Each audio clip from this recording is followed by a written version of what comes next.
한화그룹이 비인도적 무기인 직수탄 사업의 매각 검토에 착수했다. 여기에는 주식회사 한화의 직수탄 무기인 천무 사업을 분리해 매각하는 내용이 포함돼 있다. 이 같은 한화그룹 방침은 오너 3세인 김동관 부사장이 진두지휘하는 태양광 사업 강화도 이끌 것으로 기대를 모은다. 15일 관련 업계에 따르면 주식회사 한화는 지난 7월 물적 분할을 결정한 직수탄 사업 코리아 디펜스 인더스트리의 연내 매각을 포함해 다양한 방안을 검토 중인 것으로 알려졌다. KDI 자산 규모는 594억 원이다. 한화가 그룹 모체인 방위사업 개편에 나서는 것은 김동관 부사장의 의지가 깔려있다는 후문이다. 한화그룹의 차세대 주력인 태양광 사업을 해외에서 확장하려면 유럽에서 비인도적 무기로 분류하는 직수탄 사업의 정리가 필요하다는 보관이다. 주식회사 한화의 다연장 로켓 천무가 단적인 예다. 천무는 직수탄을 발사하는데 이 직수탄은 큰 포탄 안에 여러 발의 작은 포탄이 들어있는 무기다. 이를 통해 축구장 3개 넓이를 완전히 초토화시킬 수 있다. 이 과정에서 민간인 피해 가능성이 크기 때문에 국제사회는 이를 대표적인 비윤리적 무기로 꼽는다. 유럽 비정부 기구들이 직수탄 생산업체들에게는 투자하면 안 된다는 운동을 벌이는 것도 이 때문이다. 실제 벨기에, 아일랜드, 이탈리아, 룩셈부르크, 뉴질랜드 등 5개국은 직수탄 업체에 대한 투자를 법적으로 금지하고 있다. 프랑스 연금준비펀드와 노르웨이 정부연금, 스웨덴 연금펀드, 네덜란드 공무원연금, 덴마크 공정연금 같은 유럽 연기금들도 직수탄 업체에는 투자하지 않는다. 유럽에서 태양광 사업 등의 비중이 갈수록 커지고 있는 한화그룹 입장에선 이 같은 악재를 견디면서까지 상대적으로 매출이 작은 직수탄 사업을 고집할 이유가 없다. 한화그룹은 앞으로 유럽에서 크고 작은 투자 유치에 적극 나설 계획이지만 직수탄 같은 사업이 발목을 잡으면 유치가 쉽지 않을 수 있다는 관측이다. 이에 따라 김동관 부사장이 관련 사업을 접는 용단을 내렸다는 후문이다. 천무 직수탄엔 유도탄과 무유도탄이 있는데 주식회사 한화는 이들 사업을 모두 매각할 계획이다. 한화는 무유도탄 사업도 연내 KDI로 넘길 것으로 보인다. 한화는 2025년까지 국방중기 계획에 따라 국방부와 230mm급 무유도탄 성능 개량 사업을 진행 중이다. 무유도탄 사업까지 KDI에 넘긴 뒤 이 회사를 매각할 경우 한화그룹은 사실상 천무 사업에서 완전히 손을 떼는 셈이다.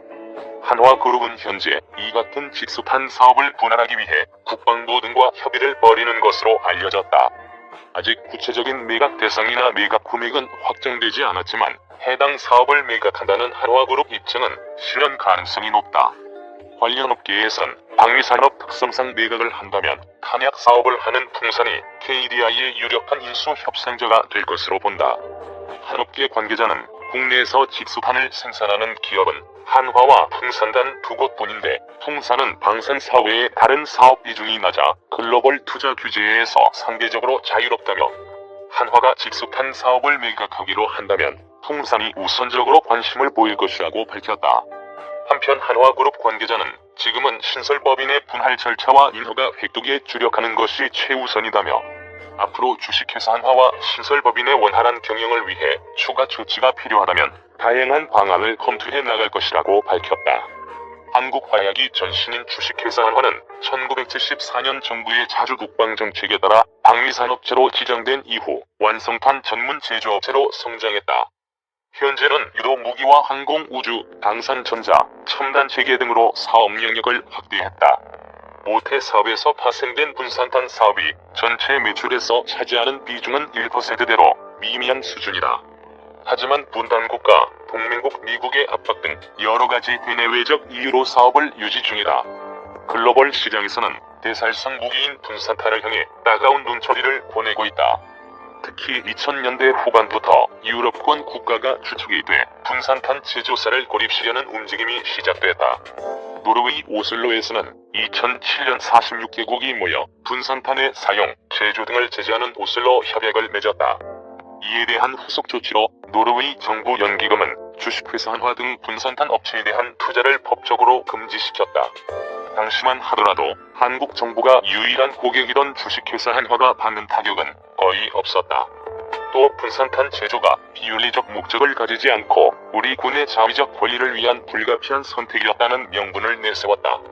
국제연합이 2010년 발표한 분산탄 금지 조약에 불참한 것도 이와 맥락을 같이 한다. 하지만 최근 들어 한화그룹 전반에서 부담을 느끼는 모습이다. 각 사업별 글로벌 진출이 확대되고 있지만 주식회사한화에 달린 비윤리 기업 고리표가 부메랑이 될 수 있다는 우려다. 주식회사한화는 네덜란드 비정부기구 박스가 선정한 위험 군수업체 블랙리스트 7개사 중 한 곳이다. 유럽의 경우 국가법으로 분산탄 업체의 투자를 규제하거나 공정연금의 운용을 금지한다. 대표적으로는 네덜란드, 노르웨이, 벨기에, 덴마크, 룩셈부르크, 스웨덴, 프랑스, 뉴질랜드 등이 꼽힌다. 통상적으로 분산탄 제조업체에 대해서만 투자를 금지하고 있지만 일부는 모회사나 지분구조가 얽힌 자회사까지 제외 대상에 올린다. 한화그룹도 예외는 아니다. 프랑스 정부 연기금 운용기관인 FRR은 한화그룹 전체에 대한 투자를 금지하고 있다. 네덜란드의 연금펀드 MN 서비시즈, 기계업체 기금 PME, 3대 은행 ABN AMRO와 룩셈부르크 연금펀드 FDC 등은 주식회사 한화뿐 아니라 한화솔루션, 한화에어로스페이스, 한화생명에 대한 투자를 막는다. 김 부사장이 주력하는 태양광 사업은 직접적인 불이익을 받게 된다.